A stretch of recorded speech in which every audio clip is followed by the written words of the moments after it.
Boa noite, Renato. Parabéns pela vitória. Eu queria que você fizesse uma análise da atuação da equipe do Grêmio hoje.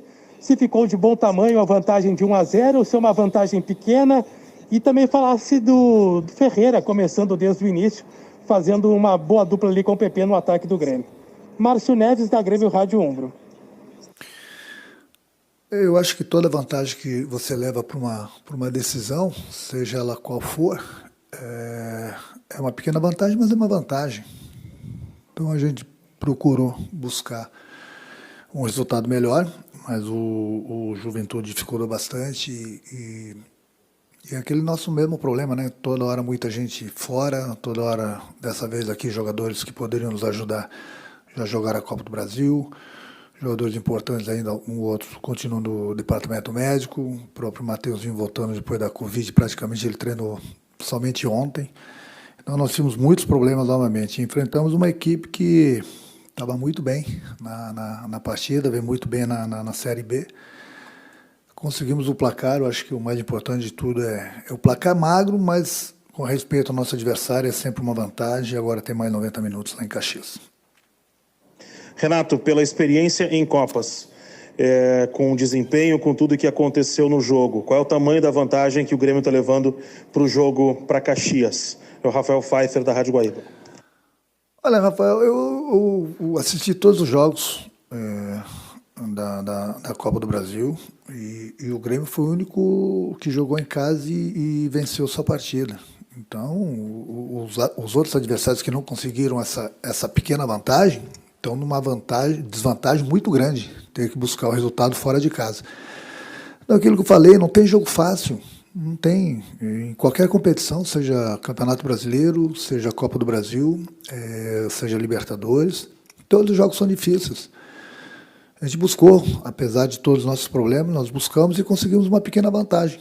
Então, é uma partida de 180 minutos, nós jogamos os primeiros 90 minutos, aqui na Arena, e agora tem mais 90 minutos lá em Caxias. O adversário também vai ter que se expor, né? Porque vai ter que buscar o resultado. E até lá pode ter certeza que nós vamos ter jogadores que não estavam 100% hoje e que estavam fora, que de repente vão voltar em condições melhores. Renato, o Grêmio venceu, mas o Diego Souza mais uma vez não teve uma boa atuação, além de não ter marcado. A que se deve esse momento ruim do Diego Souza? E o retorno do Jean-Pierre pode favorecer o futebol do Diego Souza? Pode ajudar ele a melhorar e voltar a ter uma boa fase? Bruno Soares, da Rádio Grenal. Não, Bruno, o Diego, dentro do jogo, ele se esforçou, ele procurou nos ajudar. O problema do Diego é aquela falta daquele meia que a gente não tem. Então isso dificulta um pouquinho também no meio campo, dificulta um pouquinho também as nossas jogadas mais ofensivas. No momento que a bola chega no Diego, toda hora a gente tem que improvisar ali no meio. E o Jean é um jogador que está muito tempo parado e ele não se encontra nas melhores condições. Por isso que eu coloquei ele hoje faltando uns 20 minutos, por aí, 20, 25 minutos. Você vê que ele está longe ainda da melhor forma física e técnica dele, mas é um jogador que a gente tem que começar a colocar aos poucos para ele readquirir a condição tanto física como técnica dele. É um jogador importante para a gente, mas está bem longe ainda das condições. E aí entra aquele problema que eu falo, sem os meias, menos não estando 100%, a gente precisa começar a colocar o Jean. Mas com muito cuidado, porque ele está longe da melhor forma dele e, além do mais, ele ficou muito tempo parado. Renato, o Grêmio começou em um ritmo jogo e logo após marcar o primeiro gol não conseguiu dar sequência a esse ritmo, aquela intensidade. Deu espaço para o Juventude e o Juventude acabou crescendo. A que se deveu essa queda de desempenho dentro da própria partida? E ainda sobre o Jean-Pierre, como é que foi o processo de fortalecimento desse jogador nas últimas semanas, ele que sentiu contra o São Paulo? Como é que você vê a sequência para esse jogador? Matheus Dávila, Band. Não, o primeiro tempo foi bastante pegado, tanto do lado do Grêmio como do lado do Juventude. As duas equipes tiveram algumas oportunidades. No segundo tempo, a partida caiu bastante. Mas é aquilo que eu falo, se você for botar na conta, não é desculpa não. Eu acho que essa vantagem, pelos problemas todos que a gente vem vivendo aí, ela foi boa, porque só no jogo de hoje nós tínhamos o Mateuzinho, que praticamente treinou ontem, um treinamento praticamente básico, fraco, depois de pôr muito tempo com a Covid. Então é um jogador que é importantíssimo para a gente, praticamente estava com 50% de suas condições. Temos o Maicon fora, o Jean voltando depois de muito tempo, longe da melhor forma dele. Colocamos o Ferreirinha aí, que se desgastou bastante, nos ajudou bastante enquanto ele estava em campo, mas por causa do desgaste eu procurei colocar o Tassiano justamente ali para fazer aquela ala. E é um jogador de meio de campo também que poderia ajudar no meio, porque a gente começou em determinado momento a perder justamente o meio de campo, porque nós tínhamos o problema do Mateuzinho, tínhamos o problema do Jean. Então são dois jogadores de meio de campo que precisam estar bem e não estavam na partida de hoje, por isso que eu coloquei justamente, tirei a velocidade pelo lado. Gostaria de continuar com a velocidade, mas coloquei justamente o Tassiano aí para ajudar a fechar o meio, porque nós tínhamos dois jogadores realmente, um voltando de lesão de muito tempo e o outro voltando da Covid, que todo mundo sabe que no momento que você tem a Covid, você fica bastante fraco. Então, conversei bastante com o Mateuzinho, ele me convenceu a jogar, ele foi muito na vontade, na garra, eu fiquei conversando com ele o tempo todo, durante a partida toda. Mesmo assim, praticamente aí, treinou apenas ontem, ele, dentro daquilo que ele poderia apresentar, ele nos ajudou bastante. Boa noite, Renato. Você viu o jogo, a gente que estava vendo o jogo, via você, a impressão que dava era que estava um pouco mais nervoso na orientação do time, parece que um pouco mais temeroso, especialmente ali com a formulação dos garotos em campo. Você estava mesmo preocupado com a combinação dos garotos no ataque? Como é que foi a orientação para esses jovens e qual foi a tua avaliação deles em conjunto? Porque ali tinha Mateuzinho, Isaac, Ferreira e PP, que até acho que já jogaram nas categorias de base. Como é que tu avalia eles e se eles vão te dar dor de cabeça ali na frente para te colocá-los no campo, colocá-los juntos ou não nas partidas a partir de agora? São jogadores que têm nos ajudado bastante, são os garotos, né? Eu procuro dar bastante oportunidade para eles, mas a gente peca no entrosamento, porque toda hora é uma equipe totalmente diferente, por vários problemas que a gente vem tendo, e são jogadores importantes que estão voltando, jogadores importantes que estão fora, então a gente depende muito dos garotos, aí tem a falta de entrosamento e a falta, muitas vezes, da experiência. Então, muita gente cobra por que não joga sempre a mesma equipe. Sabe, é uma pergunta que há 4 anos ela é feita. É tão simples a resposta, mas tão simples a resposta, porque a cada 3 dias eu vivo falando para vocês, não tem condição de colocar a mesma equipe em campo. E outra pergunta que eu gostaria de fazer para vocês é o seguinte, já que vocês gostam sempre da mesma equipe em campo, né? Quer dizer, vocês não querem saber os problemas que o clube tem, que o treinador tem. Então, a pergunta que eu faço para vocês é o seguinte, quando que vocês iam conseguir ver os garotos jogarem? Se sempre teria que jogar a mesma equipe.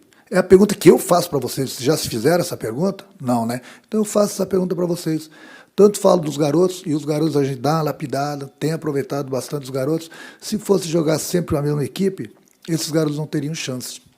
Então, devido a muitos problemas, devido que a cada 3 dias não tem condições de jogar a mesma equipe, a gente tem colocado os garotos para jogarem e os garotos têm nos ajudado bastante. Agora, todo jogo vai ter aquele problema, por falta de entrosamento e a falta de experiência. Renato, hoje o Ferreirinha começou de titular jogando pelo lado direito. A gente notou que ele, além de fazer as funções de ataque, também voltou bastante para ajudar na marcação ali por aquele lado. Qual a tua avaliação da partida de hoje dele e se ele se credencia a ser o reserva imediato do Alisson? Mário Godoy, da Rádio Pachola. Não, mas não é o problema de ser o reserva imediato do Alisson, do PP, ou qualquer um que seja. Eu tenho um grupo, dependendo dos problemas a gente procura improvisar. Eu sei que o Ferreirinha foi bem hoje, ele se desgastou bastante, por isso que ele saiu na metade do segundo tempo, mas ele foi muito bem. Às vezes você precisa improvisar, ele gosta de jogar pelo lado esquerdo, entendeu? O Everton gosta de jogar pelo lado esquerdo, o PP gosta de jogar pelo lado esquerdo, o Luiz Fernando gosta de jogar pelo lado esquerdo, então são muitos jogadores que gostam de jogar pelo lado esquerdo e às vezes eu preciso improvisar um deles lá pelo lado direito. Foi o que aconteceu hoje com o Ferreirinha, mas o Ferreirinha vem treinando bem, todas as oportunidades que ele vem recebendo, ele vem entrando bem. Hoje ele nos ajudou novamente, então até por falta de experiência, por um desgaste maior de entrosamento também. Funções características, né? Tinha o Jean-Pierre, mas estava voltando ainda de lesão, estava no banco e o Grêmio ainda está no mercado buscando esse meia. Quais são as dificuldades do time em começar a partida sem um meia clássico, sem um camisa 10 tradicional? Leonardo Miller, da RBS TV. Não, Leonardo, o meia de uma equipe é o cérebro do time, na maioria das vezes. Então o meia ele faz muita falta. E nós temos o Jean, que o Jean está muito tempo parado. Voltou hoje, jogou uns minutos, mas dá para perceber que ele ainda está longe da melhor forma física e técnica dele, por isso que a gente está tendo todo o cuidado com ele.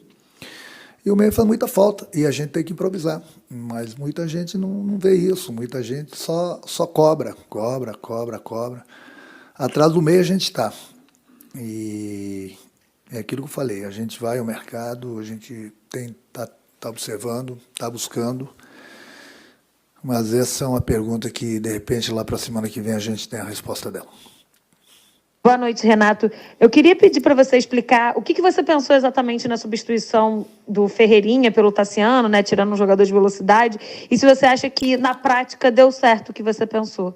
Aline Nastari, Esporte Interativo. Deu muito certo, Aline. Deu muito certo porque eu conheço meus jogadores, conheço o grupo, e estava vendo que a gente estava perdendo o meio. O Ferreirinha estava bastante desgastado. Eu coloquei o Tassiano justamente por isso, ali pelo setor dele, porque o Tassiano é um jogador de meio de campo que iria nos ajudar bastante a fechar o meio. Foi o que aconteceu. Então chegou um determinado momento que o Ferreirinha estava desgastado e a gente já estava praticamente perdendo o meio de campo. Então foi essa a minha intenção, de colocar um jogador ali. E depois ainda coloquei o Tassiano por dentro, porque é um jogador que tem muita força na marcação, até porque eu senti que o Lucas também estava bastante desgastado, principalmente jogando do lado do Mateuzinho, que só fez um treinamento ontem, estava voltando aí depois de praticamente 10 dias com Covid. Então é muito perigoso. E além do mais, o Jean estava em campo voltando praticamente depois de 4 meses. Então justamente foi por isso, colocar um jogador que é de meio de campo pela beirada, justamente para fechar e ajudar o nosso meio de campo, já que nós estamos com muitos problemas por ali. Renato, a dificuldade que o Grêmio encontrou contra o Juventude, apesar da vitória, reforça ainda mais a estratégia de vocês de descansar os titulares no Campeonato Brasileiro, dá mais ainda argumento para você preservar os jogadores na segunda contra o Bragantino. E o Maicon, como é que está a situação dele? Ele sentiu alguma dor? Eduardo Moura, do GE. Vamos descansar hoje, uma vitória magra, mas é uma vantagem que nós temos, vamos curtir essa vitória hoje, a partir da manhã já tem treinamento, a partir da manhã eu falo com o departamento médico, vejo das reais condições de alguns jogadores, fazer a revisão médica, ver se ninguém sentiu algum tipo de problema grave no jogo de hoje, procurar saber o que estão lá, se vão poder sair do departamento médico, enfim, são muitos problemas e um jogo atrás do outro. Mas vamos aguardar aí 24 horas e a partir de amanhã eu vejo qual é a equipe que vai enfrentar o Bragantino na segunda-feira, até porque a cada 3 dias nós temos uma decisão. Jogos importantes no Campeonato Brasileiro, jogos importantes na Copa do Brasil. A gente não para. Clube grande assim, a cada 3 dias está em campo e com muitos problemas de Covid, de jogador machucado, jogador voltando de lesão. E as cobranças estão aí o tempo todo, ninguém dá trégua. Mas é por isso que eu sou pago e a partir da manhã eu começo a pensar na equipe que enfrenta o Bragantino. Obrigado, Renato. Boa noite, Renato. E é isso, galera. Esse aqui foi mais um vídeo. Deixe seu like e se inscreva no canal.